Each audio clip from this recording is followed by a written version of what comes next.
The spell was meant to save a universe. Dr. Stephen Strange had calculated the margins 1,000 times, recited them like a mantra as crimson sigils spun around his hands and the cloak of levitation tugged anxiously at his shoulders. The collapsing reality before him was folding inward, dimensions grinding together like tectonic plates, and at the center of it all was a fracture that should not exist.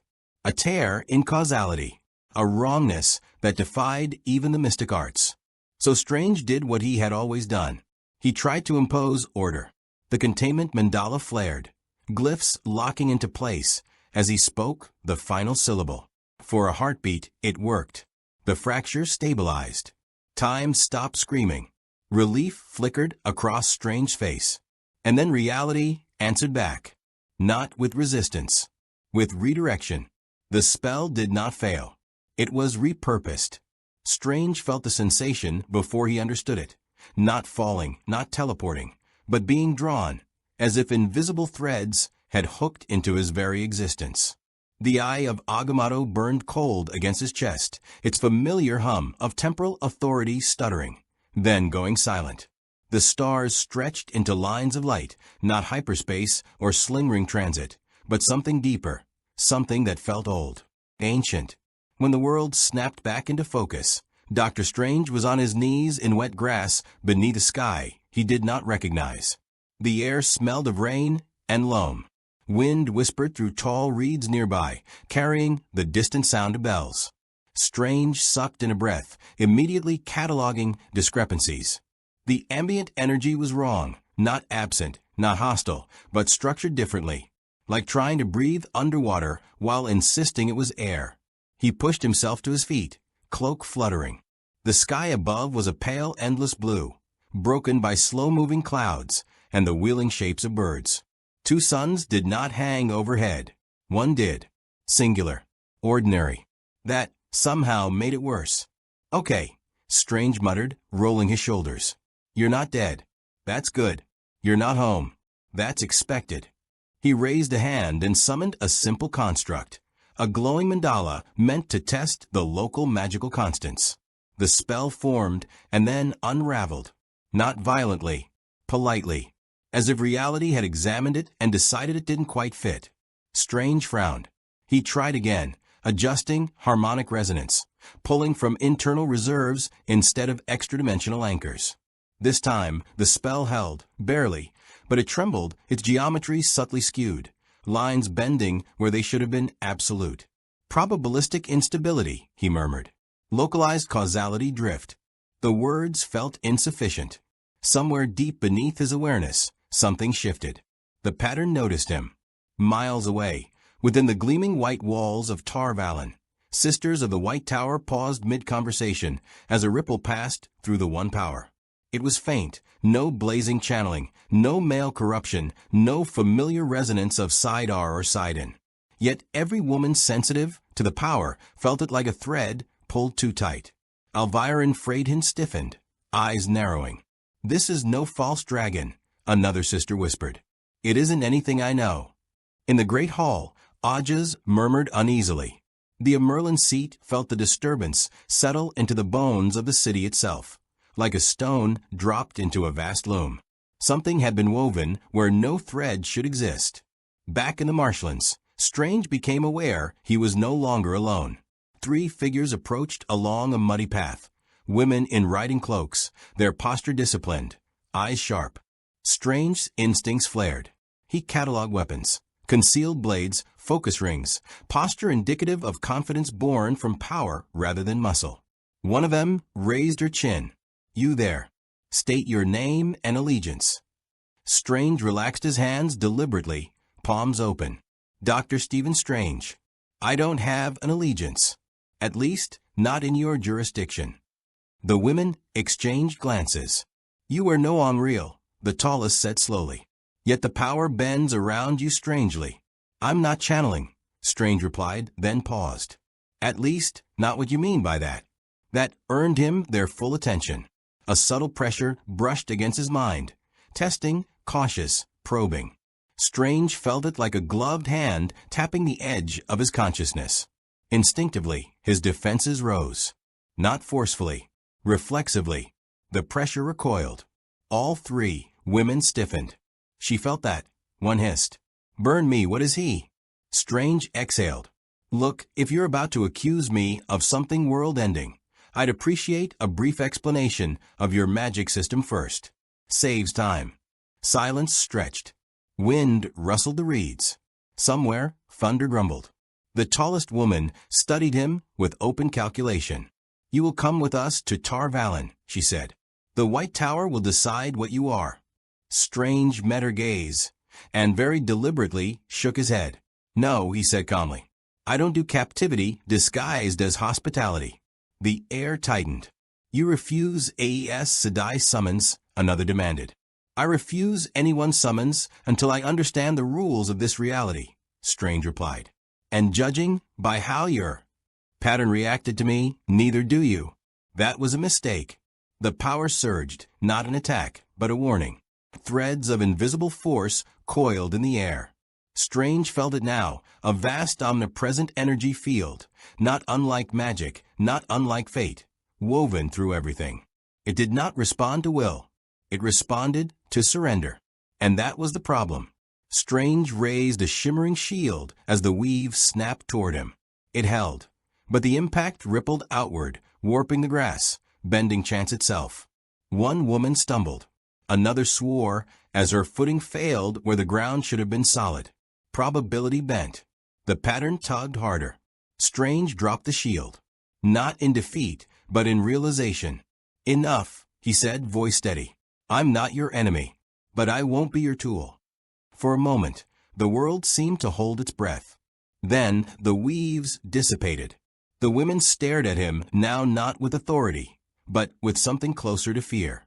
Somewhere far beyond sight, something ancient and patient adjusted its loom. Dr. Stephen Strange had entered the Wheel of Time universe, and the pattern had no idea what to do with him.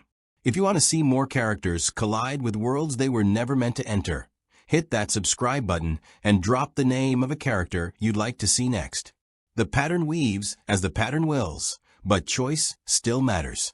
Tar Valon rose from the river Aranon like a promise carved in stone, white bridges arcing gracefully, towers gleaming even beneath a bruised, overcast sky. Dr. Strange stood on the deck of the river barge in silence, hands folded behind his back as the city drew nearer. He was not bound. No shields constrained him. And yet, he had never felt more carefully escorted.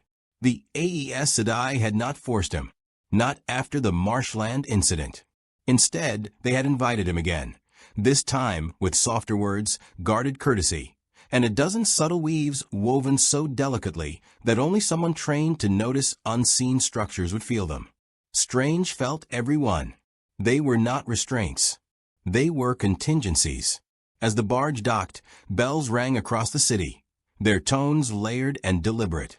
Strange watched sisters in white, red, green, yellow, and blue move along the quay with measured purpose. The air here was dense with the one power, not oppressive, but pervasive, like gravity asserting itself. "This city," Strange said quietly, "was built around your magic." The blue Aja, sister beside him, inclined her head. "Around the tower. The power merely sustains what must endure." Strange glanced at her. "You say that like it doesn't choose who it breaks." She did not answer. Inside the White Tower, the corridors seemed to curve more than architecture should allow.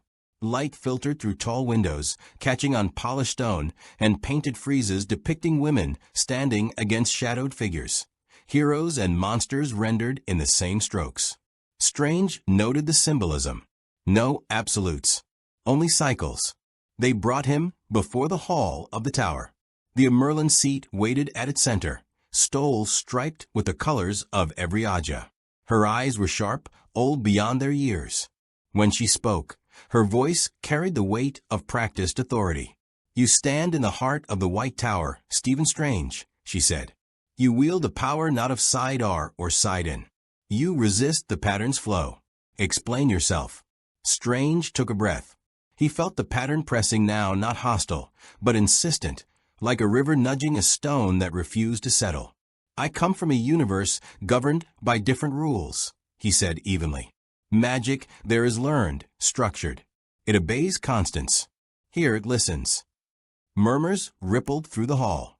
You do not surrender, the Merlin observed. No, Strange replied. I take responsibility. That landed poorly. A red sister rose sharply. Responsibility is not yours to claim. Power taken without surrender leads only to corruption. Strange met her gaze. In my world, surrendering control is how worlds end. Silence fell, thick and uneasy. The Merlin studied him for a long moment. You will remain in Tar Valon while we determine your nature. You will not leave the city without permission. Strange smiled faintly. That's still captivity. It is protection, the Merlin said. For whom? Strange asked. That question lingered long after he was escorted to his chambers, spacious, comfortable, and watched by eyes he could not always see.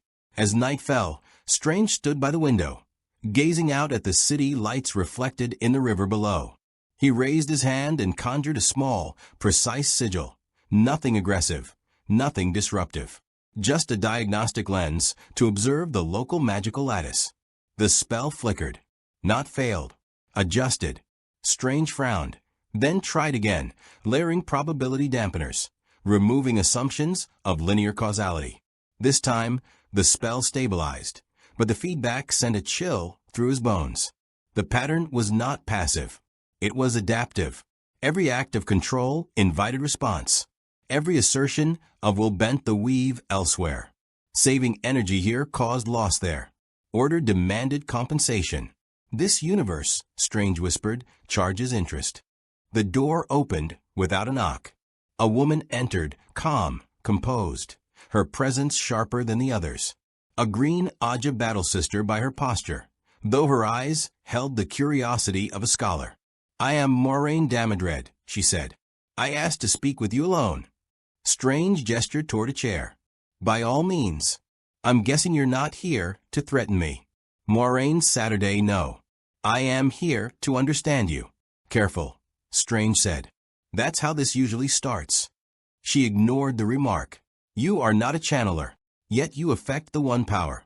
You do not submit to the pattern, yet it does not reject you. That should not be possible. And yet, Strange replied, here I am. Moraine leaned forward slightly. If you remain unaligned, the tower will fracture over you. Some will seek to bind you, others to eliminate you. Strange's expression hardened. I won't be bound. I believe you, Moraine said softly. That is why I am worried. She stood to leave, pausing at the door. There are others who will notice you soon. One's less patient than the tower. After she was gone, Strange felt it. A presence. Not the one power. Not the pattern. Something colder. Sharper. A whisper brushed the edge of his mind. Not a voice, but an invitation. You resist beautifully. Strange straightened, eyes narrowing. He did not respond. He did not reach. But somewhere beyond the world, one of the Forsaken smiled. The wheel had woven a thread it did not understand. And now, darker hands reached for it. Dr. Strange did not sleep. He lay on the narrow bed within his tower chambers, eyes open, breathing slow, senses extended. Not searching for threats so much as listening to the rhythm of the world. The Wheel of Time universe had a cadence to it, a pulse that reminded him less of magic and more of probability given form. Cause and effect were not laws here. They were suggestions. Every time he tried to anchor his thoughts, the pattern nudged back. Not aggressively, correctively. Strange rose before dawn, the city still wrapped in mist. He stood barefoot on the stone floor and raised his hands, not to cast, but to observe. He traced symbols in the air, ancient Camartage forms stripped of invocation, reduced to pure geometry. Nothing answered. Then, experimentally, he let go. The effect was immediate and unsettling. Energy rushed in, not wild, not chaotic, but deeply personal, as if the universe itself were breathing through him. The sensation was wrong in a way he struggled to articulate. In his world, power was accessed. Here, it claimed you. Strange recoiled, severing the connection. Absolutely not, he muttered. The pattern pulsed, faint but unmistakable, like an amused heartbeat. Later that morning, he was summoned, not by command, but by implication. Aes Sedai waited in a secluded courtyard, its fountain silent, its stones worn smooth by centuries of footsteps. Several Ajas were represented. Politics hung in the air heavier than any weave. "We will test you," said a yellow sister, her tone clinical. "No weaves. No manipulation of Sidar. Only observation." Strange nodded. "Fair." They began with simple phenomena: heat, light, motion. Strange responded with equally restrained magic, conjuring warmth without flame, bending light into harmless prisms, moving objects with controlled telekinesis. Each act drew subtle reactions from the one power, ripples he could feel but not command. "Your magic disrespects balance," a brown Aja scholar said sharply. "You take without offering." Strange bristled. "I don't take. I compensate." "Not here," the scholar replied. "Here, everything exacts a price." The final test was unintended. A novice faltered while observing a demonstration, losing control of her weave. The power surged erratically, water from the fountain exploding upward in a violent spiral. Panic rippled through the courtyard. Strange reacted without thinking. He stepped forward, hands slicing through the air as a containment field snapped into place, precise, elegant, absolute. The surge halted instantly. The water froze midair, then gently settled back into the basin. The silence that followed was profound. Then the backlash hit. The ground shuddered, not violently, but unevenly. A stone column cracked where no force had touched it. A bird dropped from the sky, wing broken by chance alone. The pattern rebalanced. Strange staggered, breath-catching. He felt it then, the cost. Not paid by him, but by the world around him. "I didn't," he began, then stopped. The Aes Sedai stared at him, some in awe, others in horror. "You see," the Red Sister said coldly. "You disrupt the wheel. You force outcomes." "I saved her," Strange snapped. "And the pattern paid elsewhere," the Merlin said, her voice echoing across the courtyard. "That is not mercy. That is theft." Strange turned away, jaw tight. For the first time since his arrival, doubt crept in, not about his ability, but his ethics. That night, the whisper returned. Clearer now.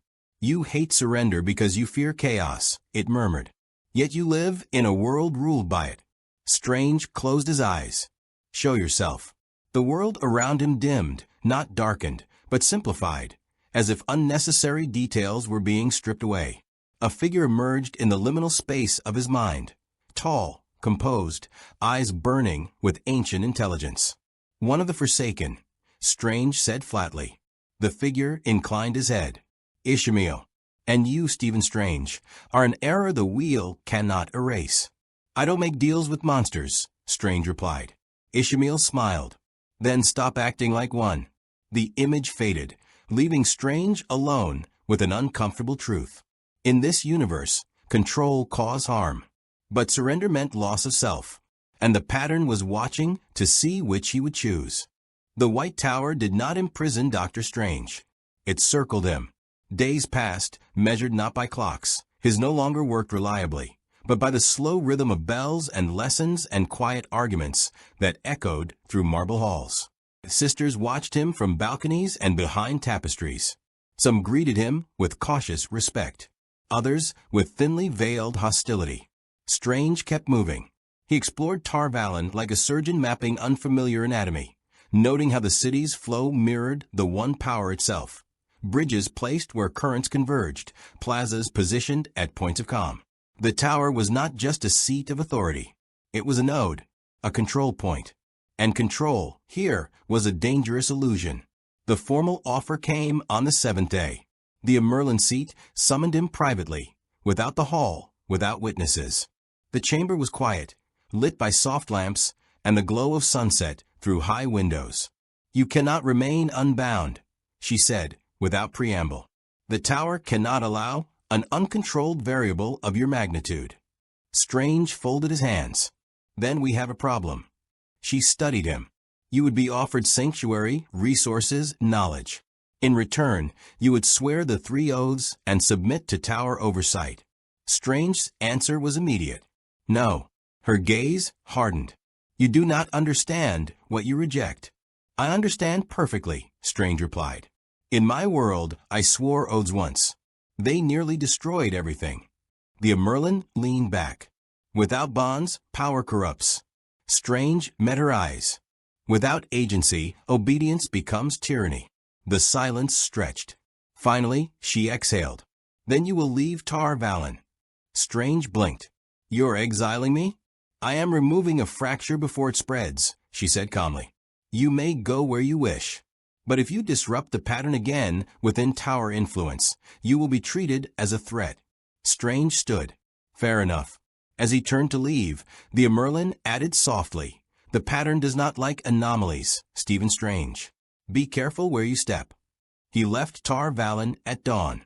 The road south was muddy, lined with fields and villages that eyed him with suspicion and curiosity. Without the tower's watchful density of power, Strange felt lighter. The pattern still pressed against him, but less insistently. He tested a small spell, a portal ring, minimal energy, purely spatial. It opened, not cleanly. The edges wavered, the destination skewed by several meters. Usable but imperfect. Progress, Strange murmured. By nightfall, he reached a crossroads marked by a weathered stone. The air grew colder. Shadows stretched too long. That was when the Fade stepped onto the road, its eyeless gaze fixed on him, sword whispering free of its scabbard. The air around it felt wrong, emptier, as if reality itself recoiled. Strange did not hesitate. He raised a hand, conjuring bands of crimson energy that snapped around the Myrddraal, pinning it in place. The creature hissed, struggling, but something else happened. The shadows deepened. The world tilted. The pattern strained. Strange felt it then. This was different. The Fade's presence already damaged reality. His magic did not worsen it. It stabilized it. Interesting. He tightened the bands, disintegrating the creature in a controlled burst of light. No backlash followed. No compensatory fracture. Strange stood still, mind racing. Selective resistance, he whispered. The pattern pushes back when I impose order, unless the target violates it more than I do. The implication was staggering. There were forces here, shadow spawn, the Dark One's touch, that the pattern tolerated only because it had no alternative. Strange, however, represented correction without surrender. A third option. He did not notice the eyes watching from the trees until it was too late. A woman stepped into the firelight, clad in dark silks, her presence radiating power barely restrained. You learn quickly, she said. That will make this far more interesting. Strange turned, cloak flaring. Let me guess. Another Forsaken. She smiled. Lanfear. And unlike Ishamael, I prefer honesty. She looked at him not as a pawn, but as a rival. And for the first time since arriving, Dr. Strange realized something worse than being hunted by the tower. The shadow wanted him. Lanfear did not attack. That alone unsettled Dr. Strange more than any immediate show of force could have. She stood at the edge of a crossroads, firelight catching the sharp angles of her face, eyes reflecting the flames like polished obsidian. Power coiled around her, not flaring, not aggressive, but present, the way a storm announces itself hours before the rain. You didn't come to kill me, Strange said carefully. That means you want something. Lanfear laughed softly. So direct. I do enjoy that. Strange's hands remained relaxed at his sides, but his awareness expanded, mapping the space between them. The pattern here felt taut, stretched thin by her presence. Whatever she was, she strained reality just by existing. Speak, Strange said. Before I decide this conversation isn't worth the risk. She tilted her head, studying him as if he were a fascinating equation. You don't channel. You don't surrender. And yet the pattern bends around you instead of breaking you. Her smile sharpened. Do you know how rare that is? I'm guessing not rare enough, Strange replied. Lanfear stepped closer. The fire dimmed slightly, as if intimidated. You are a solution, Stephen Strange. One the wheel never intended. The Aes Sedai fear you because you expose their lie. And the Forsaken want me because... Strange prompted. Because you threaten the stalemate, she said simply. Light and shadow have danced this cycle 1,000 times. Surrender versus domination. You offer something else. Strange felt it then, a subtle shift in the pattern, as if it leaned in to listen. And what exactly are you offering? He asked. Lanfear raised a hand. The air shimmered. For a brief moment, Strange glimpsed a flow of power that was neither side R nor side in. Raw access, unfiltered by surrender or madness. Control, she said. True control. I can teach you how to touch the one power without kneeling to it, without letting it hollow you out. Strange's eyes narrowed. And the price? Her smile faltered, just slightly. Everything has a price. There it is, Strange said quietly. He straightened, voice steady but cold. You want me to replace you, or surpass you. Either way, you're not offering freedom. You're offering a different cage. For a moment, something like anger flickered across Lanfear's face. Then it vanished, replaced by amusement. You are wasted on this age, she said. The dragon will burn the world to save it. The tower will fracture. The pattern will break itself, trying to maintain balance. And you, she gestured toward him, could prevent so much suffering. Strange thought of the novice in the courtyard. The cracked column. The bird with the broken wing. I already caused suffering, he said. The difference is, I refuse to outsource responsibility for it. Lanfear studied him in silence. Then she stepped back into the shadows. Consider my offer, she said. You will not find another who understands what you are becoming. She vanished, leaving the night suddenly colder. Strange exhaled slowly. His heart was pounding, not from fear, but from the weight of the choice he'd just made. The pattern pulsed around him, neither approving nor condemning. He continued south. Days blurred together as Strange traveled through villages and wildlands, helping where he could, but carefully now. He mended wounds with minimal intervention, nudged chance rather than overriding it, learning to cooperate with probability instead of dominating it. The backlash lessened. Not gone, but manageable. Word spread. A healer who didn't channel. A sorcerer who fought shadow spawn without madness. Some called him a miracle. Others a warning. The Aes Sedai were not the only ones watching anymore. One evening, Strange felt it, a tightening in the pattern, sharp and deliberate. This was no Forsaken. This was something closer. A man stepped from behind a ruined stone wall, sword at his side, eyes calm and assessing. You're the one they're whispering about, the man said. The wizard who isn't mad. Strange raised an eyebrow. I resent the implication. The man snorted. Name's Lan Mandragoran. Strange felt the weight of him, then not magical, but inevitable. A man shaped by duty and loss. You walk a dangerous road, Lan said. The shadow hunts you. The tower fears you. Story of my life, Strange replied. Lan studied him a moment longer. Moiraine sent me. Strange smiled faintly. I was hoping she would. The pattern tightened again, not in warning, but anticipation. Whatever path Dr. Strange was carving through this world, it was no longer his alone. Lan Mandragoran did not walk beside Dr. Strange. He walked slightly ahead, as if assuming that whatever danger came next would reach him first. It was a subtle thing, but Strange noticed. He always noticed. They traveled in silence through the forested hills, the air heavy with pine and damp earth. Somewhere in the distance, a wolf howled, a long, mournful sound that sent a ripple through the pattern Strange could almost feel. You don't channel, Lan said at last. Yet you fight shadow spawn without hesitation. I've fought worse, Strange replied. Different rules. Same stakes. Lan glanced at him. You didn't answer the question. Strange smiled thinly. I don't use your magic. I use mine. That earned a low grunt. Not approval. Not disapproval. Assessment. By the third night, they found the village under siege. It wasn't a grand battle. No armies, no banners.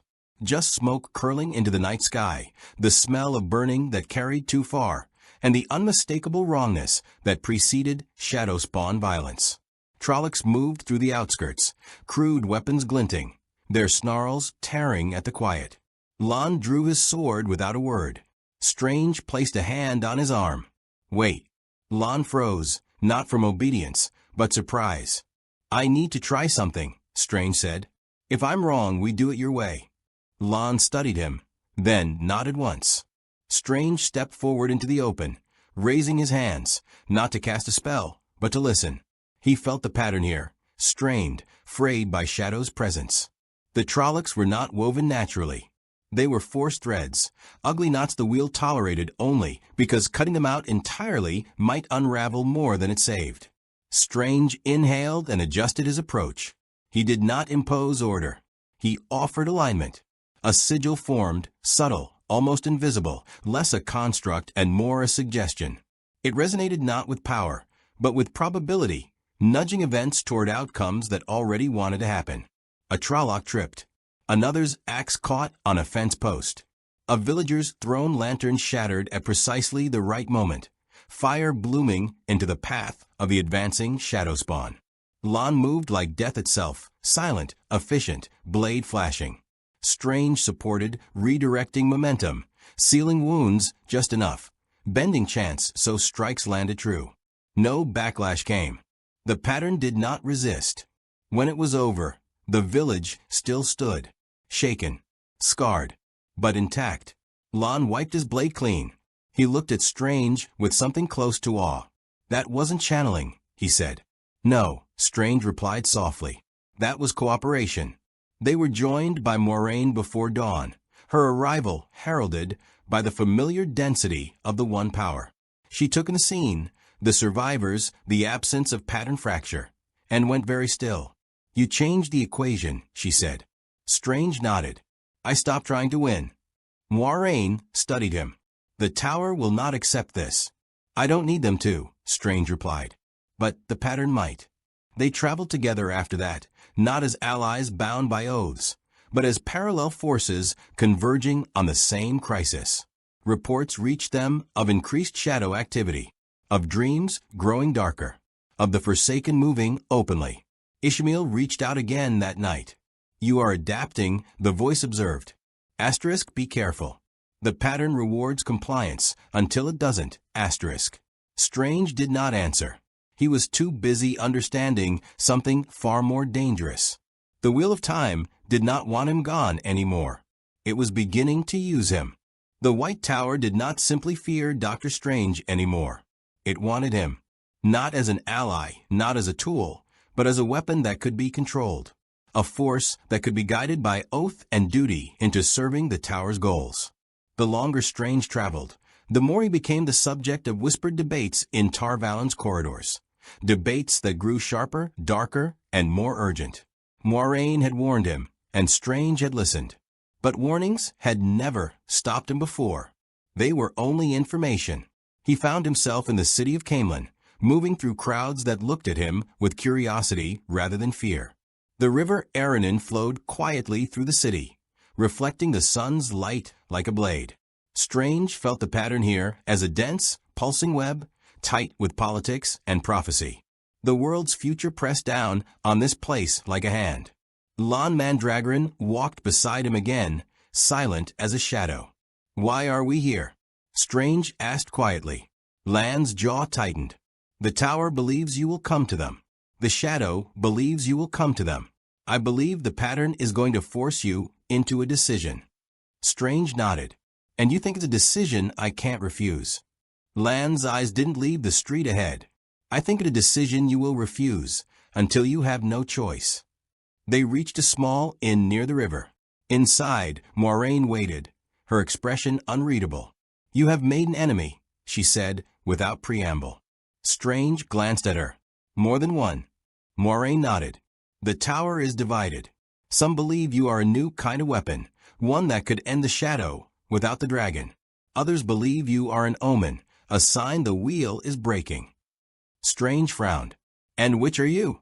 Moiraine's eyes sharpened. I do not believe in signs. I believe in choices. That answer satisfied him in a way he didn't expect. It was the first time she sounded like someone who wasn't trapped inside the wheel's inevitability. He looked at her. What do you want from me? Moiraine's voice dropped. I want you to understand that the shadow is not simply a force of evil. It is a force of opposition. It exists because the pattern demands balance. If you destroy the shadow without breaking the pattern, the wheel will retaliate. Strange brows rose. You're saying the wheel will punish me? No, Moiraine corrected gently. I'm saying the wheel will correct itself. You will not be spared from that correction simply because you are strong. Strange stared at her, thinking. He had seen the multiverse collapse. He had seen worlds end. He had seen the cost of power used without restraint. He understood balance. But he had never seen a universe where balance was literal, a force that would actively correct the world if it was out of alignment. A cold dread crawled through him. The inn's doors opened, and a figure stepped inside. Aes Sedai. Not just any Aes Sedai, one with the kind of presence that made the air feel heavier. A woman in a dark blue robe, her face calm, her eyes sharp and predatory. She walked with the authority of someone who had never been denied. I have come for him, she said, voice like steel. Moiraine stood. Then you will speak to me first, she said. The woman's gaze flicked to Strange. I am Alviren Freydin, and I am tired of the tower's indecision. Strange felt the room shift around her. The pattern tightened, as if sensing a blade sliding into a sheath. Alviren looked at Strange with a smile that did not reach her eyes. You are not a channeler. You are not bound by our laws. You are not ours. And that is the problem. Strange met her gaze. You want to bind me. Alviren nodded. We want to use you. The shadow is growing. The dragon is not yet born. The tower cannot wait for prophecy to catch up. We need power now. And you think I'll simply agree? Strange asked. Alviren's smile widened. You don't understand. You will not have a choice. Strange's jaw clenched. I always have a choice. Lan stepped forward, blade half drawn. Moraine's hand rose, palm open. Lan, no. Alviren laughed softly. The woman who would choose to obey her own heart over the wheel's will. How quaint. Strange felt the pattern shift. It was like a thread being pulled tight, pulled until it snapped. Then it snapped. A sudden surge of power erupted from Alviren. Not a channeling, something else. Something dark and pure and absolute. Strange reacted instantly. He raised his hands and unleashed a shield of energy that shimmered with red and gold, the shape of the shield perfect, like a star drawn with precise lines. The shield hit Alviren's blast and held. The force of it pushed Strange back. His feet slid on the inn's wooden floor. Tables overturned. Glass shattered. But the blast did not pass through. It did not break him. Alviren's eyes widened, just for a moment. Then she smiled again. So you are not powerless. Strange gritted his teeth. I never said I was powerless. Alviren's gaze turned to Moiraine. You brought him here, did you not? You knew this would happen. Moiraine's expression did not change. I brought him here because he needed to see the truth. And the truth is? Strange demanded. Alviren's smile faded. The truth is that you are a threat to the pattern. You will either be controlled or destroyed. Strange felt something deep inside him stir. The kind of anger that comes when you realize someone else has decided your fate for you. I will not be controlled, Strange said, voice low. Alviren stepped closer, and the air itself seemed to darken. Then you will be corrected. She raised her hand, and the world shuddered. The pattern reacted. Strange felt the air tighten, the probability shift. He saw it, an image of himself falling, broken, defeated. It flashed through his mind like a nightmare. He didn't let it happen. He moved. Strange threw his hands forward, not to attack, but to create a ripple. A subtle alteration in the weave of reality. He did not force the pattern. He asked it to move with him. The air around Alviren trembled. Her eyes widened in shock. What are you doing? Strange's voice was calm. I'm not fighting the pattern. I'm working with it. The room shook. The pattern resisted. Hard. But Strange held. He felt the difference between his magic and the One Power. His was forceful, structured, controlled. The One Power was alive, reactive, demanding. And for the first time, Strange realized something profound. He didn't have to dominate the pattern. He could collaborate with it. The moment he made that choice, the air shifted. Elviren's blast faltered. Her expression changed from triumph to horror. The pattern itself began to correct around her. It was not a punishment. It was a rejection. Elviren's power snapped back, like a wound being closed. She stumbled, her eyes wide.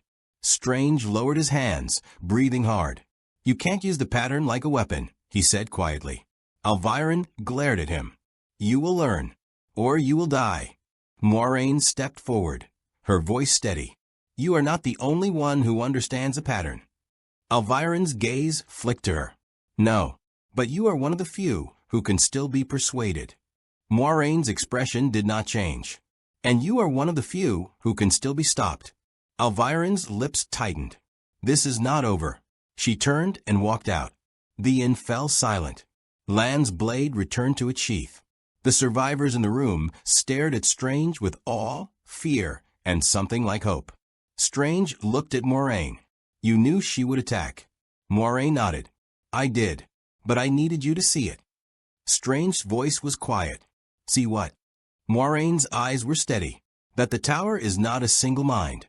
It is a web, and you are now part of that web, whether you like it or not." Strange swallowed. "Then what now?" Moiraine's gaze sharpened. "Now we prepare. The shadow will not wait for prophecy. The pattern will not tolerate you forever. And the Forsaken are already moving." Strange stared at the door Elviren had left through. He felt the pattern tighten again, like a noose. And he realized that the Wheel of Time was not merely watching him. It was moving him toward a role it had already decided he would play. Dr. Strange did not sleep. Not because he was afraid, but because the pattern did not allow it. His mind had become a loom of its own, threads of prophecy and possibility weaving through every thought. The Wheel of Time universe was no longer simply a place he had entered. It was a system that had begun to adapt to him, and adaptation meant pressure. The night after Elviren's attack, Moiraine led Strange and Lan to a secluded camp outside Caemlyn. The air was cold and sharp, and the stars hung in the sky like polished beads. Lantern light flickered across their faces, casting shadows that seemed too long for the small circle of fire.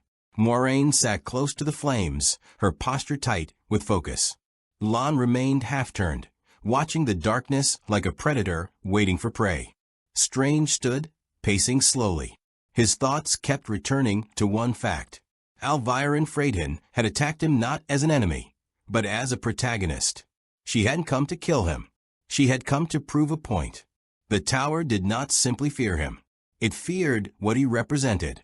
Why did she attack? Strange asked finally, voice low. Moiraine's eyes flicked to him.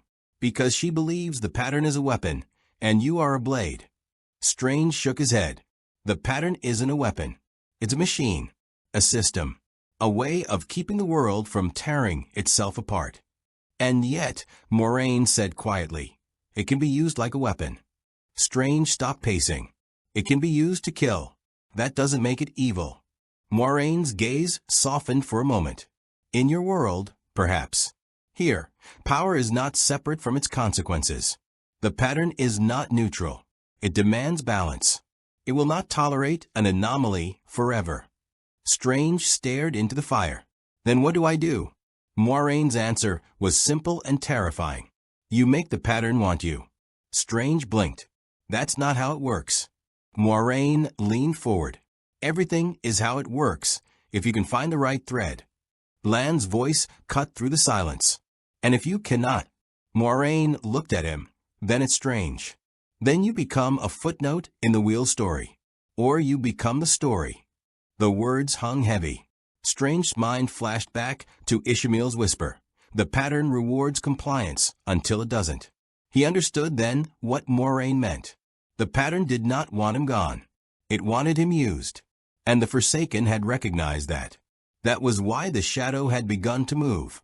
Because Dr. Strange was no longer simply a foreign variable. He was a pivot point. The next day, Moiraine led them to a secret chamber beneath a ruined tower. The walls were covered in symbols that glowed faintly with the one power. Strange recognized the purpose immediately. A place built to influence the pattern itself, a place where the wheel could be persuaded to lean one way or another. This is a focusing chamber, Strange said. Moiraine nodded. It is a place where we can ask the pattern for what we need without using saidar directly. The question is whether you can withstand it. Strange looked at her. What do you need? Moraine's expression hardened. We need to find the dragon reborn. Strange stared. You mean him? Moraine's gaze did not waver. Yes. And we need to keep him alive long enough for prophecy to complete itself. Strange felt the pattern tighten in response to her words. A pressure like a hand on his shoulder. Why, he asked. If the dragon is the one who will save the world, why does the tower need me at all? Moraine's eyes flicked at him. Because you may be the only one who can save him without breaking the pattern. Because the dragon is a force the wheel cannot easily control. You are a force the wheel can shape. Strange's mouth went dry. He had come here to avoid being a pawn. Now, the wheel itself wanted to make him a tool. And he had no choice but to resist. Moiraine led him into the chamber. The air inside felt thicker, as if reality itself were denser. Strange could feel the pattern like a living organism, its threads visible to his senses in a way they had never been before. Moiraine spoke a phrase in the old tongue, and the symbols on the walls glowed brighter. The chamber vibrated. Strange raised his hands instinctively. Don't, Moiraine said softly. Not yet. Strange lowered his hands. What is this going to do? Moraine's eyes were steady. It will show you the pattern's intent. Strange swallowed. And, if I don't like what it shows me? Moraine's voice was quiet. Then you have a choice. Strange nodded. That's the first time I've heard that here. The chamber pulsed. Strange felt the world tilt. And then he saw it. Not a vision of the future. A map. The pattern, laid out like a tapestry. Threads of light connecting people, places, and events. He could see the dragon reborn's thread, glowing bright and chaotic. He could see the shadow's threads, dark and sharp. And he could see his own thread, tangled and unpredictable. The most terrifying part was what he saw next. His thread was not a straight line. It was a knot, a convergence point. The pattern had not simply woven him into the world. It had tied multiple fates together through him. And at the center of that knot was a choice that would change the world.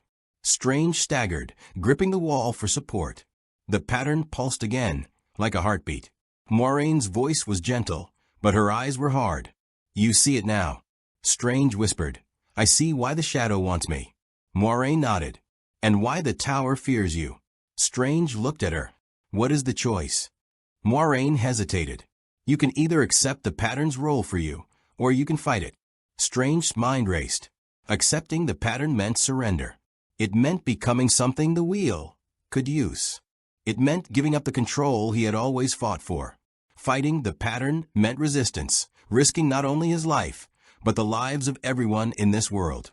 He understood the stakes, and the weight of them pressed down on him like a physical force. He turned away from the map, away from the threads. No, he said quietly. I won't be forced into your story. Moraine's eyes softened. Then you must find another way. Strange's jaw clenched. And what if there isn't one? Moiraine looked at him, and for the first time, her expression revealed fear. Then we will make one, she said. The chamber vibrated again, and the pattern shifted. The threads moved, and somewhere far away, the shadow stirred, sensing the disturbance. The Forsaken were already coming. The wheel was already weaving. And Dr. Strange realized the greatest threat was not the shadow. It was the inevitable. The air in the chamber was thick with the one power, heavy as wet cloth. Dr. Strange felt it press against his skin like a living thing, an entity that could sense his thoughts, his intentions, his resistance. The pattern was not merely a backdrop. It was an active force, aware and responsive. Moiraine stood beside him, her face pale in the dim glow. Lan remained at the edge of the chamber, sword drawn, eyes scanning the darkness beyond the walls. You can feel it, Moraine said quietly. The pattern is tightening around you. Strange didn't answer. He was watching the threads of the tapestry, watching the knot he had become. His mind moved fast, as it always did, searching for an angle, a loophole, a point of leverage. But this was not a problem that could be solved by force. This was a problem that could be solved only by understanding the rules. The pattern shifted again. A new thread appeared, thin, shimmering, almost invisible. It wasn't the dragon's thread. It wasn't the shadows. It was something else. Something foreign. Something strange. The thread pulsed, and the chamber vibrated. Strange felt it like a hand on his shoulder, a gentle pull. The pattern was not just watching him anymore. It was pulling him.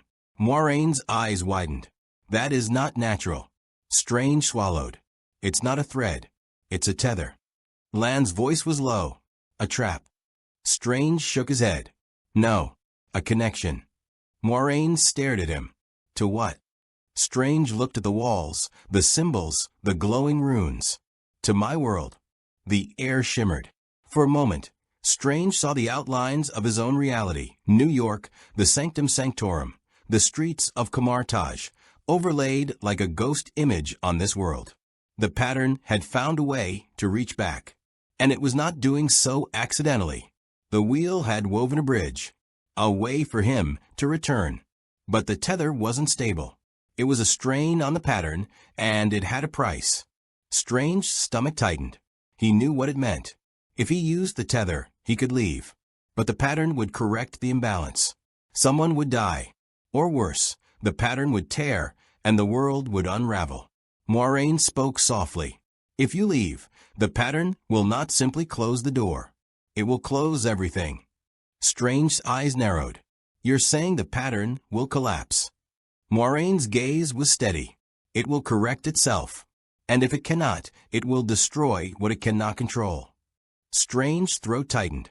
He thought of the village that had survived because he had cooperated with probability. He thought of the novice who had fallen, the bird that had broken its wing, the cracked column.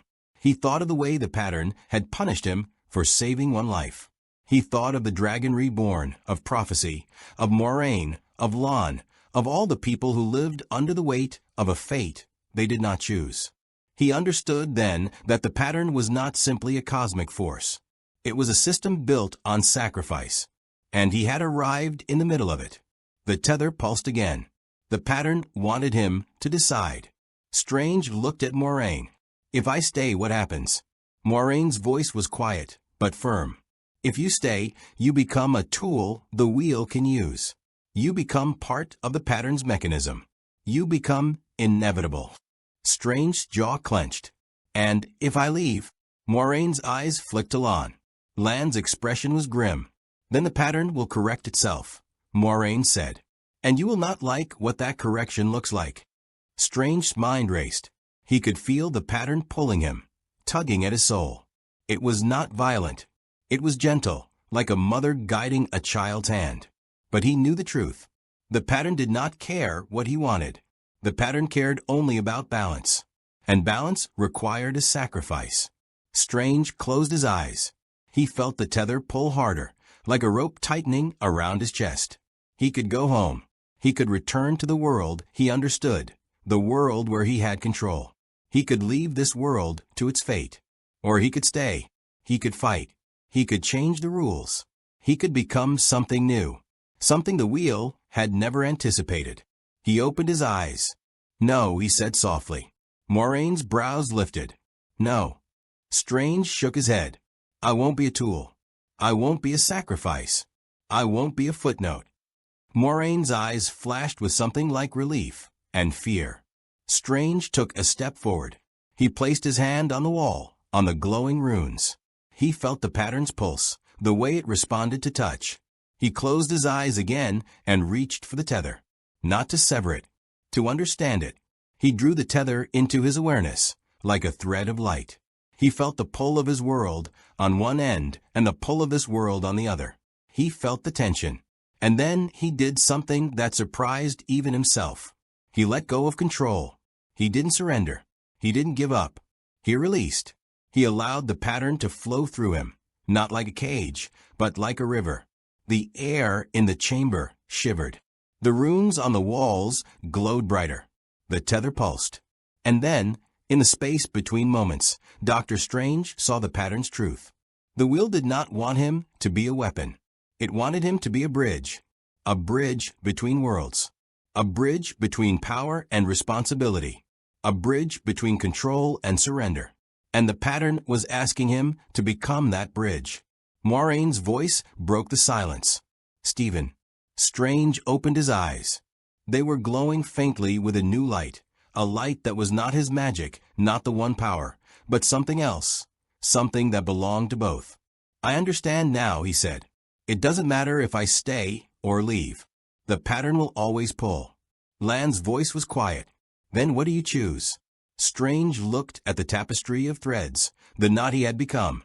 He looked at Moraine, at Lan, at the world that depended on a fate he did not accept. And he made a choice. I choose to change the rules, he said. The pattern surged, as if offended. And then it did something no one had ever seen. It resisted. Not him. The shadow.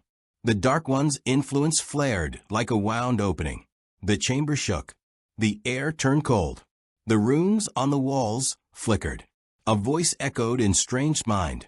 Asterisk, asterisk, Ishmael, asterisk, asterisk, laughing. Asterisk, you cannot win, mortal. The pattern will correct you, asterisk. Strange's eyes narrowed. No, he whispered. Not this time. He raised his hands and cast a spell unlike any he had ever cast in any universe. Not a shield. Not a portal. Not a weapon. A weave. A weave designed not to dominate the pattern, but to reshape its logic. The air around him shimmered, and the chamber seemed to hold its breath. The pattern struggled. The shadow screamed. And for the first time, Dr. Strange felt something in the Wheel of Time universe that he had never felt before. Hope. The air in the chamber seemed to thicken, not with fear, but with the weight of possibilities. The pattern itself pulsed as if it had a heartbeat, and Strange felt that heartbeat through his bones. The tether still tugged, still connected him to his own world, but it no longer felt like a leash. It felt like a bridge he could walk. Moraine stood beside him, her expression a mix of awe and dread. Lan's stance was rigid, his sword held at the ready, but even he seemed to sense the shift. The Dark One's influence had not vanished. It had merely been forced back, like a storm-driven underground. The chamber trembled. The runes on the walls flickered, then steadied. The pattern, for the first time, seemed uncertain. Strange felt it too. The wheel had been challenged. And for the first time in a long time, the shadow was afraid. Ishmael's voice echoed again, this time closer, sharper, like a blade being drawn. Asterisk, you are a fool. The pattern is not yours to change. Asterisk. Strange's jaw tightened. Neither is the shadow. Moraine's eyes widened. You can say that. Strange's voice was quiet but steady. I can say a lot of things, but I'm not sure it matters what I say. It's what I do. He turned to face the center of the chamber, to the place where the pattern's threads converged. The tether glowed like a line of light stretching between two worlds. Strange stepped forward. The air grew colder. The shadow's presence tightened around him like a vice. He could feel the Dark One's gaze, and it was hungry. He could feel the threads of the pattern pulling him toward the future the wheel had woven. He could feel the fate of the world pressing on him. And he could feel his own power, his own mind, his own will pushing back. He lifted his hands. He began to weave, not with the one power, not with the magic of his own world, but with a new force he had never known before. The combination of the one power and the mystic energies of his own universe, fused through the bridge he had created. It was a dangerous thing, and he knew it. It was like trying to weld two metals that were never meant to be joined. It could tear the fabric of reality, but it could also create something stronger, something new, something that could hold. The air shimmered. The chamber shook. The pattern pulsed, and the tether brightened. Strange's eyes glowed with the light of the weave. Moraine watched, her breath catching. Lan's grip on his sword tightened. The shadow's voice screamed again, furious. You cannot do this. Strange's voice rose over the sound. I can. The pattern reacted, and the chamber erupted in light. For a moment, Strange felt himself being pulled apart. Not physically, mentally. The pattern was trying to rewrite him, to force him back into the role of a tool, a pawn, a thread in the tapestry. But Strange refused. He anchored himself. He held onto his own identity, his own will, his own purpose. He became the bridge he had promised. The tether pulsed. The chamber exploded in a burst of energy. When the light faded, the room was quiet. The runes on the walls glowed softly, like stars in the night. The pattern was still there, but it had changed. The threads were rearranged.